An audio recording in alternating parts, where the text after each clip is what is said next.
বাংলাদেশের প্রাচীনতম ও মর্যাদা সম্পন্ন বিশ্ববিদ্যালয় হলো ঢাকা বিশ্ববিদ্যালয়। এই ঢাকা বিশ্ববিদ্যালয় ঘিরে প্রতিটি শিক্ষার্থী স্বপ্ন দেখেন।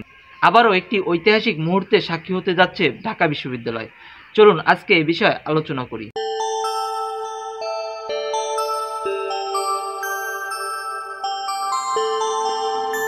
দীর্ঘ ৬ বছর পর আগামী ৯ সেপ্টেম্বর ২০২৫-এ অনুষ্ঠিত হবে সেই কাঙ্ক্ষিত ডাকসু নির্বাচন। শিক্ষার্থীদের কাছে এটি শুধু ভোট নয়, বরং তাদের স্বপ্ন, আকাঙ্ক্ষা এবং ভবিষ্যতের বাংলাদেশের নেতৃত্বের একটি রূপরেখা। আজকের এই ডাকসু প্রতিনিধিরা আগামী দিনে হতে পারে প্রধানমন্ত্রী বা রাষ্ট্রপতি অথবা বিশ্বনেতা। কারণ আমরা দেখেছি মাহমুদুর রহমান মান্না ও নুরুল হক নূর এই ডাকসু থেকেই উঠে এসেছে। তাই এই ডাকসু নির্বাচন খুবই গুরুত্বপূর্ণ ও আলোচনার বিষয়বস্তু। ইতিমধ্যে ডাকসু ভোটার তালিকা সংখ্যায় নতুন রেকর্ড গড়েছে।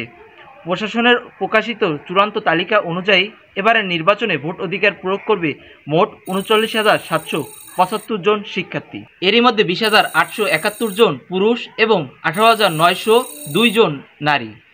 নারী শিক্ষার্থীদের অংশগ্রহণ এবার প্রায় ৪৭.৫%, যা ডাকসুর ইতিহাসে অন্যতম উল্লেখযোগ্য আকর্ষণ। বিশ্লেষকরা মনে করছেন নারী ভোটাররা ডাকসু নির্বাচনে ফলাফল পরিবর্তনে বিশেষ ভূমিকা রাখবে। ডাকসু নির্বাচনে প্রার্থী ও পদের তীব্র প্রতিযোগিতা ইতিমধ্যে পরিলক্ষিত হচ্ছে। এই নির্বাচনে ৪৬২ জন প্রার্থী চূড়ান্তভাবে প্রতিদ্বন্দ্বিতার সুযোগ পেয়েছেন। যাচাই বাছাইয়ে বাদ পড়েছেন ৪৭ জন।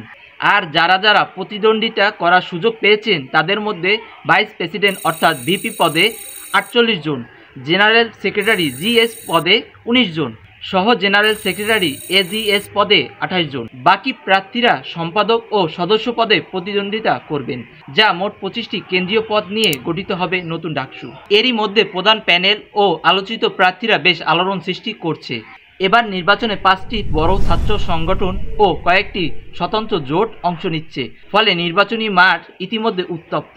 জাতীয়বাদী ছাত্রদল হতে ভিপি পদে মোহাম্মদ আবিদুল ইসলাম খান এবং জিএস পদে শেখ তানবীর বারী হামিদ, অন্যদিকে ইসলামী ছাত্র শিবির থেকে ভিপি পদে সাদিক কায়েম, জিএস পদে এস এম ফরহাদ, বিপরীতে ইসলামী ছাত্র আন্দোলনের ভিপি পদে ইয়াসিন আরাফাত এবং বৈষম্য বিরোধী শিক্ষার্থী সংসদ ভিপি পদে আব্দুল কাদের, জিএস পদে মোহাম্মদ আবু বকর মজুমদার। তাছাড়া স্বতন্ত্র শিক্ষার্থী ঐক্য পদ থেকে ভিপি পদে উবামা ফাতেমা, বামপন্থী একটি জোট প্রতিরোধ পর্ষদ থেকে ভিপি পদে শেখ তাসনিম আফরোজ এবং জিএস পদে মেঘমোল্লা বসু প্রার্থী হয়েছেন। সুতরাং বিশ্লেষকরা বলছেন এবারের নির্বাচন হবে একাধিক শক্তিশালী প্যানেলের মধ্যে।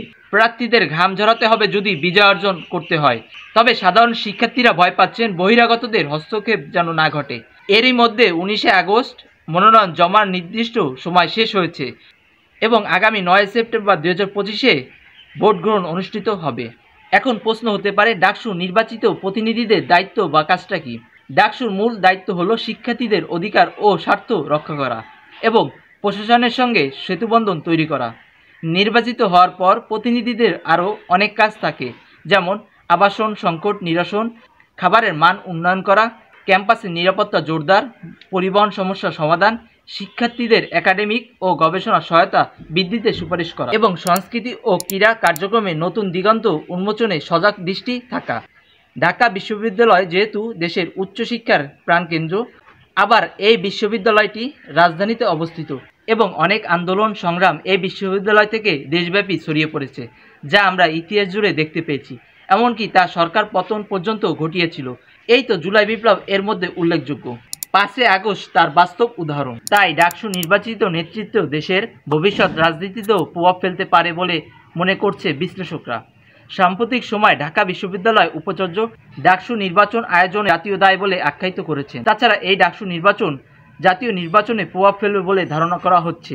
আগামী দিনে রাজনৈতিক বা জাতীয় নির্বাচনে গতিবিধি ও আচরণের পরিবর্তন ঘটাতে পারে এই ডাকসু নির্বাচন। এই ডাকসু নির্বাচনের ফলাফলের উপর ভিত্তি করে প্রতিটি রাজনৈতিক দল পদক্ষেপ নেবে বলে ধারণা করা হচ্ছে। ২০১৯ সালের ডাকসু নির্বাচনে নানা রকম অনিয়ম, বড় বিশৃঙ্খলা, অনাস্থা ও শিক্ষার্থীদের হতাশা দেখা দিয়েছিল। আবার ভোট অধিকার প্রয়োগে অনেক শিক্ষার্থীর ক্ষোভ সৃষ্টি হয়েছিল।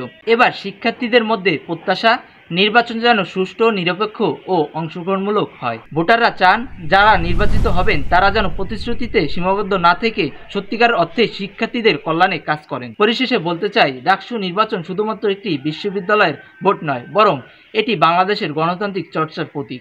দীর্ঘ বিরতির পর শিক্ষার্থীরা আবারও নির্বাচনে অংশগ্রহণের সুযোগ পেয়েছে। রাজনৈতিক দলগুলো সক্রিয় হচ্ছে এই ডাকসু নির্বাচনকে কেন্দ্র করে। ডাকসু নির্বাচন নিয়ে আপনার চিন্তাভাবনা কমেন্টে জানাতে ভুলবেন না। Press the bell icon on the YouTube app and never miss another update.